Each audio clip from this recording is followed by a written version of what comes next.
Hello, welcome back to the channel. My name is Lisa Elvin Stoltari, and I am a genealogist and a passionate traveler. Over the last year or so, I've been featuring each fille du roi, or king's daughter, and getting to know their stories a little bit better. There are over 700 of them, so we have a long way to go. We've come a long way. Today, we're going to be featuring episode 145, Marguerite Foy. But before we begin, let me show you how you can support the channel. The first three ways keep you in the know. It's subscribe, like, and notify. The next three are new ones, and they are Ko-fi, Etsy, and Patreon. All of these are ways in which you can support the channel, and by that, by extension, me. And I would love your support. So let's get started and get to know our fille du roi of this episode. So here we are on episode 145, Marguerite Foy. She is a viewer request, and when I looked in my files, sure enough, my best friend, this is one of her great grandmothers as well, and one of my genealogy colleagues, who's also a fille du roi descendant, this is one of hers as well. So this is for you. All right, let's get started and get to know Marguerite. Marguerite was born in 1638 in a little town called L'Hermelot, which is found in the Pays de la Loire region of France, as you can see in the circle there. And then inside of that, the county, or département, as we call it in French, is La Vendée. And there's probably less than 1,000 people that live there. However, it's a very historic place, as most of France is. And the church where she would have been baptized, Notre Dame de la Nativité, was probably built around the 11th century, built upon 8th century, that sort of thing. So definitely been there a long time. And this is an aerial view of the very small community as it exists today. Her parents were Pierre Foy and Catherine Blanchard. So let's have a look at her journey. So Marguerite was about 29 when she decided she was going to partake of Les Filles du Roi in the program. It was on La Constance de Cadix that she arrived June 10th, 1667 in Quebec. She carried with her a dowry of about 200 pounds. So let's see who she gets, who's her groom, who selects her and who she selects. The groom that she selected and who selected her, his name was François Dumas, and he was born in 1640 in a town called Nanteuil-en-Vallée. And as you can see from the map, it was in the Nouvelle-Aquitaine region of France, and within that, the département or county, Charente, is there. His parents were François Dumas and Anne Rollin. And there are currently about 1,300 people who live there. Nanteuil is actually viewed as a petite cité de caractère, or small town of character, was nominated in 2016. This is an honor given to a town with many historical and artistic facets. The church where he was probably baptized is called Saint Jean-Baptiste, and it dates from the 13th century. So I have a picture of it right there. And then just the sign and how really charming it is in terms of the historical aspect of it. So that is François. Let's look at François' journey to New France.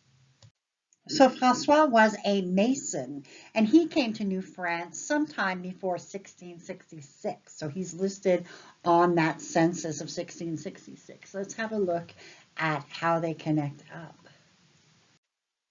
Although we don't have a marriage record, we do have the notarial contract, the date of it, and it is the 5th of July, 1667. So she got off that boat on the 10th of June, and by the 5th of July, bang, we are married. Very, very good. And we believe the marriage took place on Ile d'Orléans. The family would settle on Ile d'Orléans. Regular viewers to the channel know how often we come back to the island. It is located on the St. Lawrence River. You can see that on the map right there, right by Quebec City, about 3 miles east as the crow flies from downtown Quebec City. And then I wanted to point out the map there, just to show you that the island is not just one big blob. It actually has 6 different parishes on it. And you can see Saint Pierre, Saint Famille, Saint François, Saint Jean, Saint Laurent, Saint Petronille. It's important for you to know which part of the island your family comes from so that you can do further research. The island was actually one of the very first parts of the province to be colonized by the French, and a large percentage of French Canadians can trace their ancestry to the early residents of the island. The island has been described as a microcosm of traditional Quebec and as the birthplace of Francophones in North America. It was known in different times as Grande Île, Sainte Marie, Saint Laurent, but it was actually changed in honor of the second son of King Francis, Henry II, the Duke of Orleans. So it was named after him. These couple of pictures I have here are just recent pictures of friends of mine who went to Ile d'Orléans. You can see how picturesque and how green the place is. And then this is a picture of one of the cheese making places, because it is a place steeped in time, somewhere in time, that sort of thing. In the 1667 census, we have François and Marguerite, newly married. They have 2 beasts. I don't really know what that is. I just read it and just went, okay. And then they have 10 arpents, which is about 7 or 8 acres of land, which is phenomenal at that time. And then we have 1681 census. Let's have a look. We have François Dumas, and he is a Mason, as we know. Marguerite and their children, François, Charles, Jeanne, Gabrielle, Catherine, Mary. They've been busy. And they have 1 gun, they have 5 goats, and they have 20. They doubled their acreage. So they have about probably 7 to 18 acres of land at this point. So you'll recall that Marguerite was 29 when she came, so she had to get busy. So François, their firstborn, married Marie-Françoise Gervais, and had 10 children, 8 of whom survived. And Marie-Françoise's mother was Fille du Roi Françoise Monvoisin. We have not yet done her yet. Look for her. He then married Jeanne Rouleau and had another 8 children, 4 of whom made it to adulthood. Charles married Françoise Rondeau and had 4 children, 3 of whom made it to adulthood. Françoise's mother was André Ramondière, who we featured in episode 90. He then married Marie Guignard and had 4 children, 2 of whom married. He then married Marthe Madeleine Garin and had 5 children, 3 of whom made it to adulthood. Her mother was also a fille du roi and was Renée Chanfrein, who we have not yet done. Marc-Antoine would die before the 1681 census. Jeanne would marry Louis Marceau and have 7 children, all of whom would make it to adulthood. Gabrielle would pass away after the 1681 census. Catherine would marry Louis Gauchot and have 5 children, all of whom would make it to adulthood. Louise's mother was Fille du Roi Anne Langlois, who we have not yet done. Marie would marry Pierre Odette dit Lapointe and have 7 children, 6 of whom would make it to adulthood. And Pierre's mother was Madeleine Desperret, who we featured in episode 45. It's amazing how all the connections. François would pass away first. It's noted in his death record that he died of an indigestion, so that gives you some indication there. He died February 24th, 1714. He was 74 years old, which is fairly remarkable given the time period. He and Marguerite would have been married 47 years, just amazing. Marguerite would herself pass away January 12th, 1718. She would reach the remarkable age of 80. Now, for some reason, they're buried in different cemeteries. One is Saint François and the other one in Saint Jean.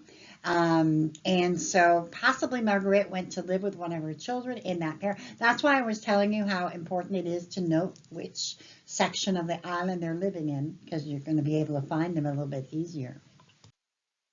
As always, I love to feature any family websites, and I was able to find one, and I've posted the link for you to have a look at. And of course, as pioneers of Ile d'Orléans, they are among the founding families listed on that monument that when you go to Ile d'Orléans, François Dumas and Marguerite are established. In Saint-Jean, 1669. So that is just an amazing thing. And if you are a descendant of this amazing family, you know, to be able to stand there and see their names makes it all so real, doesn't it? La Société des Filles du Roi, the Filles du Roi Society, is a lineage society in which, if you can prove your lineage, you actually can get a wonderful certificate and become a member. Then you have Quebec Genealogical Society, which is a paid website, which I would absolutely recommend you check out. Nos Origines, which is a free site. Généalogie Québec, for me, Ancestry Quebec, in my mind. And number 5 and 6, Migration and Facebook, are both dedicated to Filles du Roi and are both free of charge. So have a look at those. I've listed the addresses and the links for you to explore further. And so we come to the end of episode 145, Marguerite Foix, our Fille du Roi. She led a life that was, you know, just not a simple one, but one in which she put down roots and she established a family, and there was no big drama. She lived to be 80. She had 116 descendants by 1729. This is a huge amount. And she started late at 29, gives us all hope, and was able to, you know, to survive and sustain herself. And for that, we are grateful. We are grateful she made the journey, and we are grateful that she planted her roots here and helped to grow Ile d'Orléans. So we thank her and we bless her memory. And until I see you on episode 146, au revoir.